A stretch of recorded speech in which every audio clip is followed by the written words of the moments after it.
السلام عليكم ورحمة الله وبركاته. الحمد لله والصلاة والسلام على رسول الله وعلى آله وصحبه وسلم تسليما كثيرا مزيدا إلى يوم الدين. أما بعد، فجزا الله خيرا الشيخ المبارك نواس الهندي على مقدمته الطيبة وحسن ظنه بإخوانه وزملائه وطلابه، وشكر الله للشيخ أبي المنذر حمزة الشعوي موعظته الطيبة المؤثرة، ونسأل الله عز وجل أن يمن على هذا الدار بعودة شيخه ومؤسسه والدنا العزيز أبي بلال خالد بن عبودي الحضرمي. أسأل الله عز وجل أن يمن عليه بالصحة والعافية، وأن يمتع الإسلام والمسلمين بعلمه ونصرته وثباته.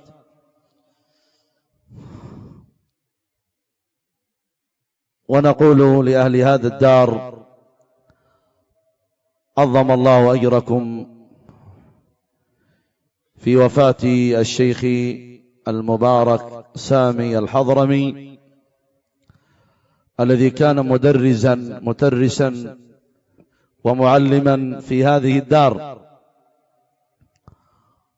إخوة الإيمان وأحبة الإسلام، سمعنا موعظة عن أبدية النار، وهي موعظة مهمة والله للغاية. في هذه الدنيا أمر النبي صلى الله عليه وسلم بتذكر الموت، لأن تذكر الموت فيه موعظة للغني المنعم، وفيه موعظة للفقير البائس.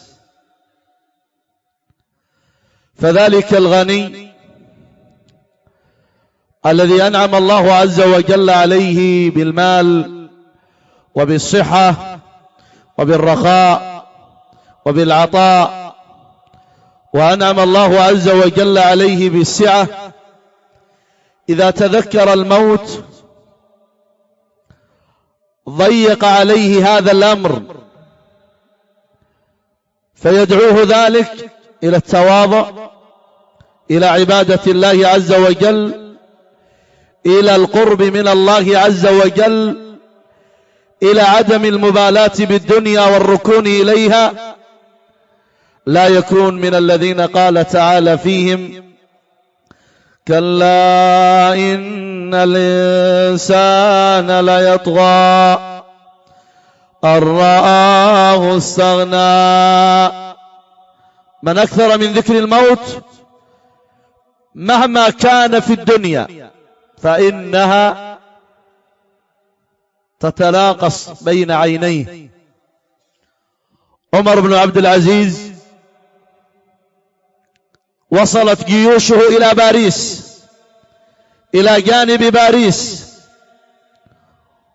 وكان يحكم نصف العالم في أمن وأمان، وكان أعظم ملك على وجه الدنيا آنذاك وفي ذلك الزمن. ومع ذلك كان لا يفارق قلبه ذكر الموت، بل قال: لو فارق ذكر الموت قلبي ساعة لفسد. فعاش العابد، وعاش العالم، وعاش الباكي بين يدي الله، وعاش المتذكر لجنة الله، الخائف من نار الله، المستعد للقاء الله. وهكذا الفقير البائس المريض المعاني إذا تذكر الموت في الدنيا وسع عليه الموت، أن هذه الأنكاد إما أن يشفيني الله وإما أن نموت فأرتاح، فألقى الله تعالى صابرا محتسبا فيجازيني على هذا البلاء خيرا. أرأيت لو أن الدنيا ليس فيها موت، لكان لذلك الغني فرحة كبيرة، لأن ذلك الغني وهو يرى إلى تلك التجارات الواسعة وإلى تلك الأموال الباهظة وإلى تلك العقارات الناهضة وإلى تلك العمارات الفارهة، يتذكر الموت فتتلاشى تلك الأمور وتلك الأشياء. ولو أن ذلك الفقير البائس علم أنه سيعيش أبد الآبدين في هذا الفقر لرأى ذلك حزنا وألما. انتقلوا معي من الدنيا إلى الأخرى. ماذا سيعايش أهل الجنة وماذا سيعايش أهل النار؟ أنعم أهل الدنيا، واستمع إلى كلمة أنعم وأنتم طلبة علم تفهمون كلمة أنعم على وزن أفعل التفضيل. أنعم بكل ما تعنيه كلمة النعيم. 5 واحدة في النار يذهب ذلك النعيم كله. 5 في النار. أين تجاراتك؟ أين ملكك؟ أين رئاساتك؟ أين حشمك؟ أين جيوشك؟ أين طعامك؟ أين شرابك؟ أين ملذاتك؟ أين نساؤك؟ أين مساوئك؟ أين معاصيك؟ أين تلذذك بالحرام؟ ذهب ذلك كله ب5 واحدة في النار. ذلك الفقير البائس من أهل الجنة الذي عاش مريضا، عاش فقيرا، عاش جائعا، عاش مهانا، عاش بين الناس محتقرا، يعاني من الحياة البائسة بكل ما يتصوره الإنسان من البؤس. صبغ في الجنة ابن آدم: هل مر بك بؤس قط؟ هل رأيت شرا قط؟ فيقول: لا يا رب. خلود في الجنة وخلود في النار. في الصحيحين كما تعلمون حديث الموت، يؤتى بالموت فيذبح بين الجنة والنار فيقال: يا أهل الجنة خلود فلا موت، ويا أهل النار خلود فلا موت. أخي في الله، لك أن تتصور فرحة أهل الجنة وهم في ذلك النعيم، وهم في تلك الحياة الكاملة، وهم مع تلك الأنهار الجارية، وهم مع تلك الثمار اليانعة، وهم مع تلك الأزواج المطهرة، وهم فيما تلذ به الأعين وتشتهيه الأنفس، وهم فيها خالدون. قال تعالى: لهم فيها ما تشتهيه الأنفس وتلذ الأعين. لكم فيها ما تشتهيه الأنفس وتلذ الأعين وأنتم فيها خالدون. خالدون في الجنة.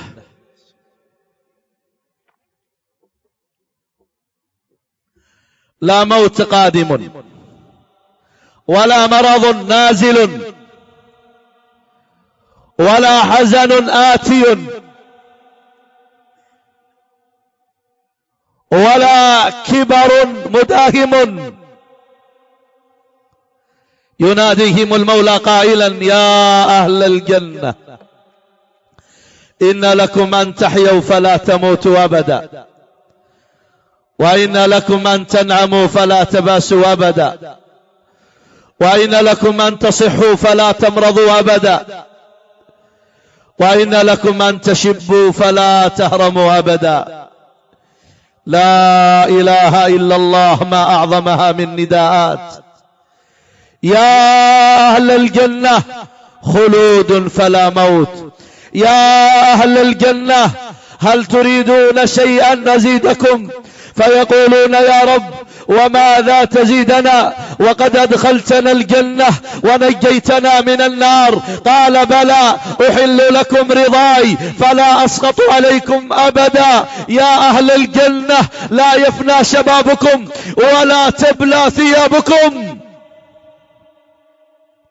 الله أكبر. ليس هنالك ما يزعج في الجنة،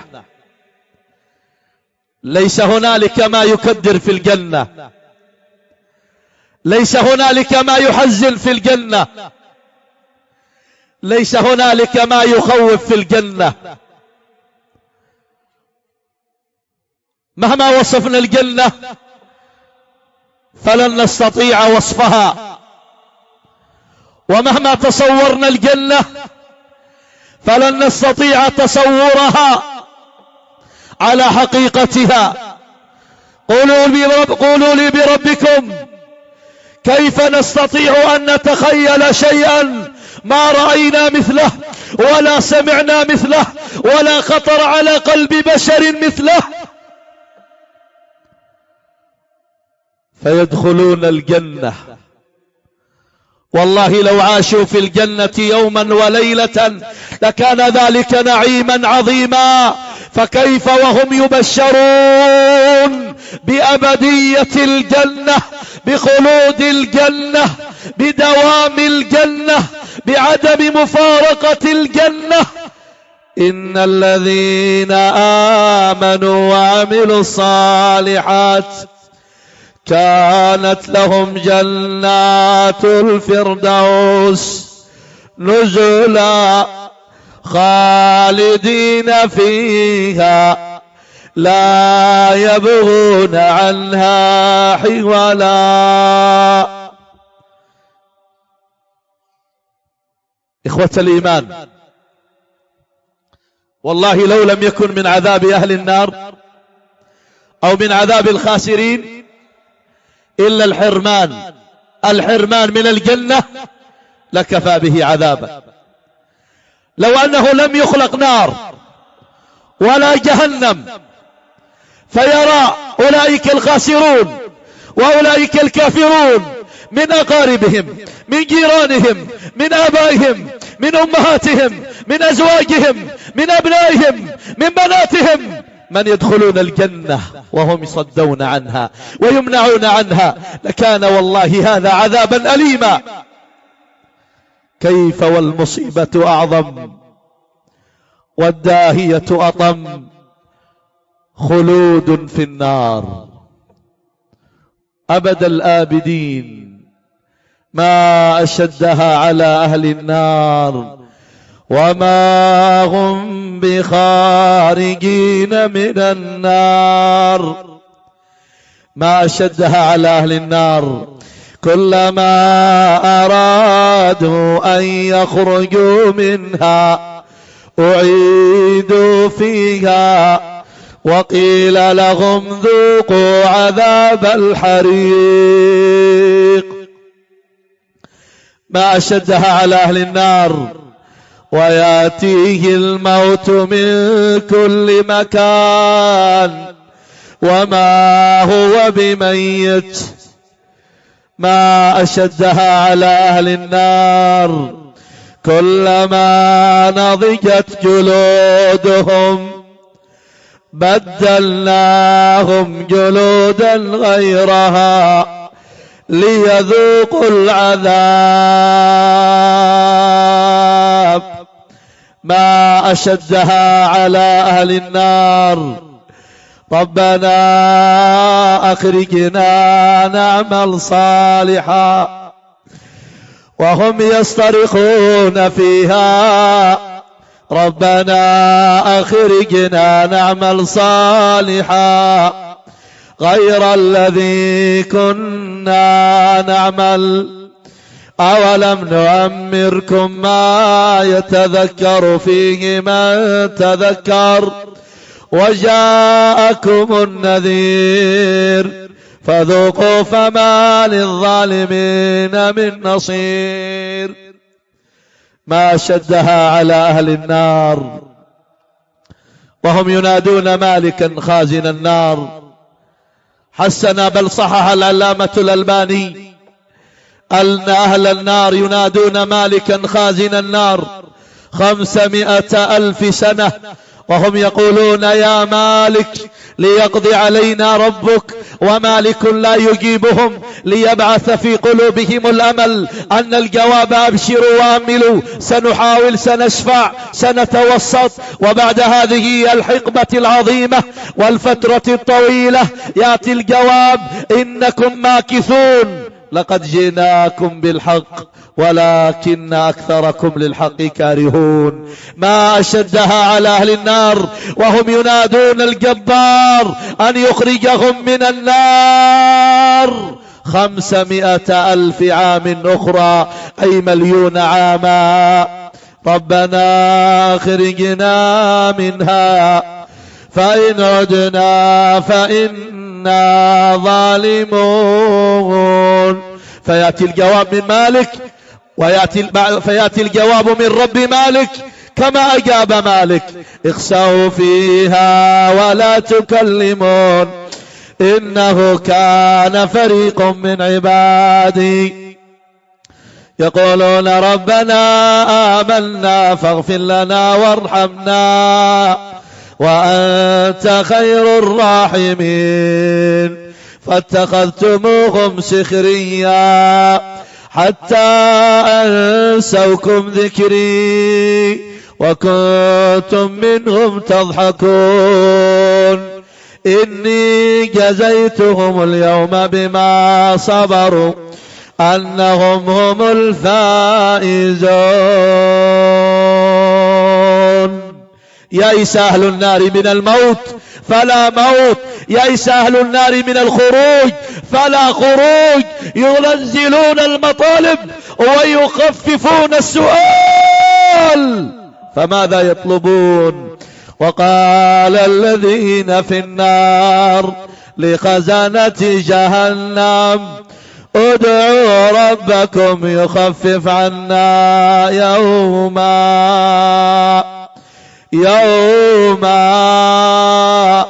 يوما من العذاب. نريد يوم واحد عطلة، يوم واحد استراحة، يوم واحد تخفيف. غدا سنعود إلى النار، غدا سنعود إلى الحميم، غدا سنشرب من الصديد، غدا سنأكل من الزقوم، غدا سنعود إلى النار الحامية، إلى الأم الهاوية. يوم واحد عطلة، يوم واحد. لا، قالوا أولم تك تأتيكم رسلكم بالبينات؟ قالوا بلى. قالوا فادعوا وما دعاء الكافرين إلا في ضلال. لا خروج ولا موت ولا فناء ولا زوال ولا انتهاء ولا تخفيف ولا يوما عطلة. يخففون السؤال. نريد وجبة من الجنة، شربة ماء من الجنة، وجبة طعام من الجنة. أب ينادي ولده، ولد ينادي أباه، أم تنادي بنتها، وولدها، قريب ينادي قريبه، حبيب ينادي حبيبه، زميل ينادي زميله، جار ينادي جاره. ونادى أصحاب النار أصحاب الجنة أن أفيضوا علينا من الماء أو مما رزقكم الله. قالوا إن الله حرمهما على الكافرين. إذن يا رب ما هو القادم؟ ما هو الآتي؟ ما هو المستقبل؟ إلى أين؟ إلى أين؟ ربنا ماذا وراءنا؟ وراءكم فذوقوا فلن نزيدكم إلا عذابا. هذه أعظم آية على أهل النار، كما قال ذلك عبد الله بن مسعود. فيا إخوة الإيمان ويا أحبة الإسلام، هنيئا والله لمن مات على الإسلام والسنة. والله أننا نفرح لمشايخنا وأحبتنا الخاتمة الحسنة، وإن كان يؤلمنا ويحزننا ويصعب علينا فراقهم، إلا أن الموت على الخاتمة الحسنة وعلى الثبات في هذا الزمن كالذهب الأحمر، بل كالزئبق الأحمر. أسأل الله عز وجل أن يرزقني وإياكم أبدية الجنة ودخول الجنة. أسأل الله عز وجل أن يحرم وجهي ووجوهكم وأجسادنا وأجسادكم على النار، ألا ندخلها فضلا أن نؤبد فيها. اللهم اكفنا النار، اللهم قنا النار. اللهم إنا نسألك الجنة وما قرب إليها من قول وعمل، ونعوذ بك من النار وما قرب إليها من قول وعمل. إخوة الإيمان وأحبة الإسلام، المحاضرة معنا كما تعلمون في الديس، والوقت قريب وهذه الأيام قصيرة. نعتذر عن المصافحة للأخوة، ونحن سنعود إلى هذا المكان سنصلي الفجر معكم. والله أننا نحبكم في الله، ويصعب علي بمكان أن أقفي عن أخ لا أسلم عليه، ليس من طبعي هذا، بل والله أحب أن أسلم عليكم أجمعين، ولكن سامحوني لضيق الوقت. نعتذر عن المصافحة، وسنسلم عليكم إن شاء الله تعالى غدا. إلى هنا، سبحانك اللهم وبحمدك، أشهد أن لا إله إلا أنت، أستغفرك وأتوب إليك.